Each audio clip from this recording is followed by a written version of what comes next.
নববর্ষের দিনটা আর একটু স্পেশাল করতে আমরা যাচ্ছি বিকেলবেলা হনুমানজির মন্দিরে। তো দেখো আমরা বিকেলবেলা সবাই মিলে বেরিয়ে গেছি।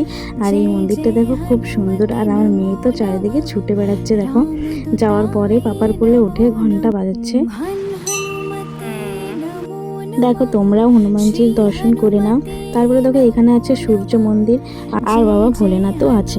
তারপরে দেখো আমার মেয়ে এখানে প্রণাম করছে আর চারিদিকে ছুটে বেড়াচ্ছে, ওর কিন্তু খুব ভালো লাগছে। তারপরে আমরা এখানে কিছুক্ষণ সময় কাটিয়ে দেখো আমার মেয়ে এখানে প্রসাদ নিচ্ছে, ঠাকুরমশাই কলা আর মিষ্টি দিচ্ছে। আর ওর সাইডে দেখো একটা পুচকে রয়েছে, ও কিন্তু সমানে আমার মাহিকে দেখছে।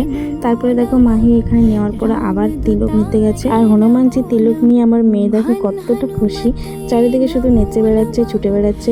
তারপরে আবার লাস্টে ফুল নিতে গেছে। তারপরে আমরা দেখো বাড়ির দিকে রওনা দিচ্ছি। আর যেতে যেতে চোখে পড়লো আমার প্রাণীর শহর বাঁকুড়া, কিন্তু বাঁকুড়ার লাইটটাই কিন্তু জ্বলছে না। আমরা কারা কারা এই জায়গাতে এসছো কমেন্ট করে কিন্তু জানাবে।